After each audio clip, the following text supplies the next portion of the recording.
Okay, this is homelessness part 2.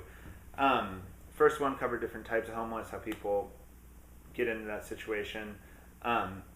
It's almost never true that someone just has some simple hard luck story. I lost my job, therefore I'm homeless.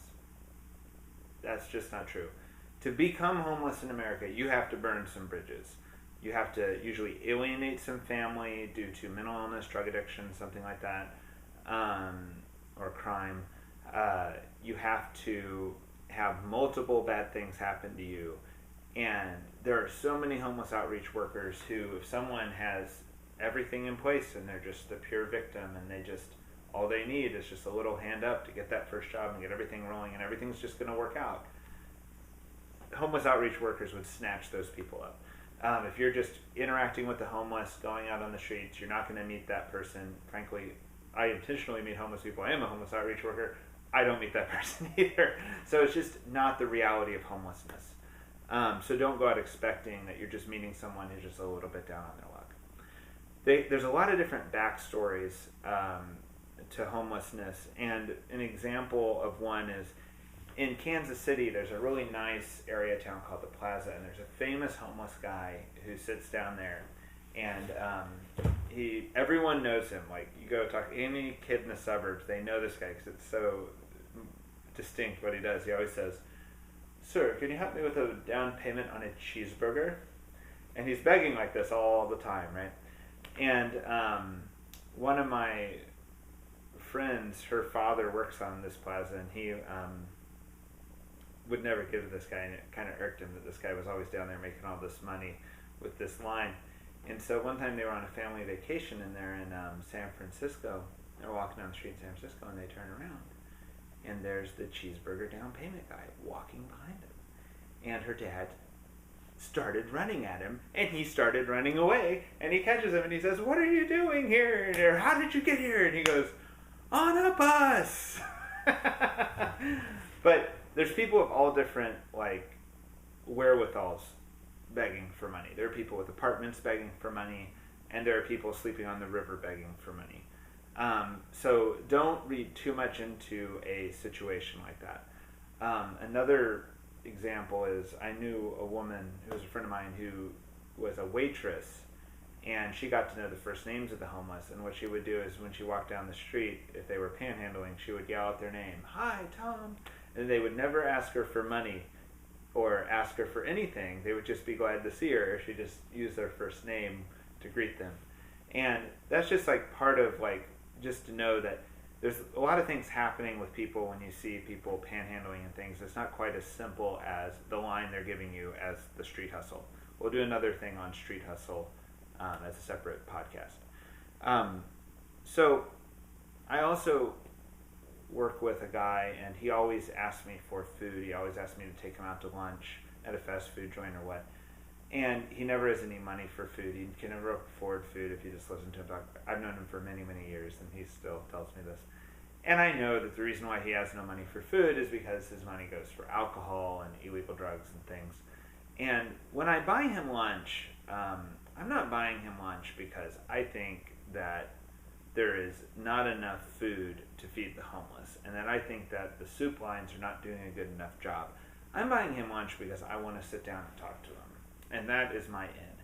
And I know that if he was being responsible with his money, he would buy his own lunch. And he's not. And that's fine. But just know that when you do this thing where you're like, "I don't want to give you $5, but I'll take you to McDonald's," go there to talk to them. Don't go there because you think you're solving the problem of hunger with the homeless.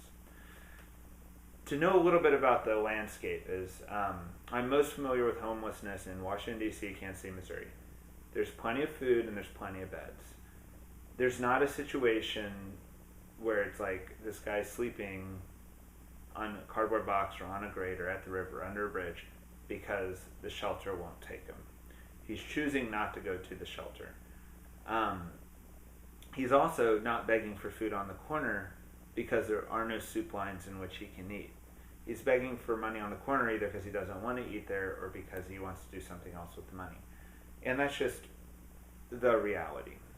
Now, if you want to help the homeless, I suggest doing something in depth, getting to know someone, being careful, but really investing in a relationship with a homeless person, or to go through an organization. And for the most part, I've never seen a normal private shelter do what I consider to be a bad job. Every major city usually has a Protestant shelter that's part of the Gospel Rescue Missions movement. I'm Catholic, but I have no problem really with what they're doing. They do a little bit of proselytizing, but even that, doesn't really bother me, based on people tend to really think they're authentic Christians, and this is good for the most part. And what I would figure out, though, is that if you want to do any volunteering or want to give any money to like a soup line or something like that, the point of a soup line is not mass feeding. The point of a good soup line is sitting down with people and eating with them and talking to them and humanizing that contact. And that's what you should be looking for if you're a volunteer. And that's what these soup lines have a hard time finding. You can have volunteers all day long, and a soup line can be overrun with volunteers who are willing to make toast and wash dishes. They have a hard time finding volunteers who want to go out and meet Joe and Mike and so-and-so and sit at the table with them and chat with them while they eat. That's the hard thing to find, and that's, in my mind, I think what is most important is working and talking with the homeless like that. Another big issue with homelessness, in my mind, is how visible it is. I've had some friends from New York City come here to visit me in Kansas City, and they will be shocked by the amount of homelessness. And I really don't think that there's more homelessness here. I think it's more visible.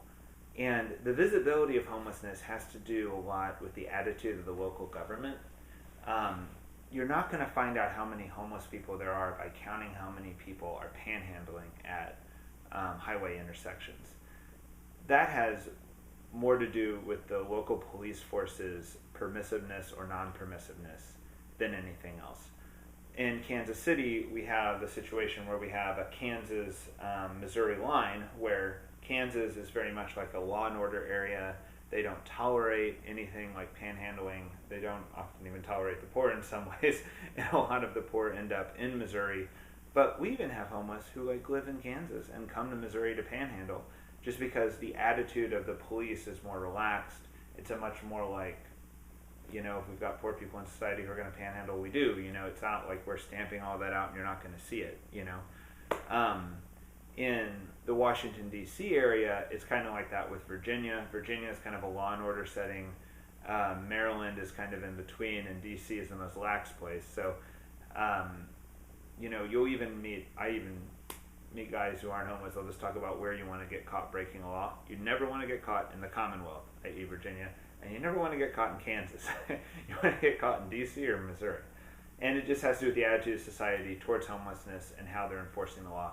And I think it makes a big difference in how people who are coming from the suburbs to the city view things, is not necessarily the amount of homelessness, but how visible it is and how they're confronted with it. So just to note that when you think about homelessness in America too. If you send any questions, leave any questions, comments, I'll try to answer them. And God bless, and thank you for listening to the Simple House Video Podcast.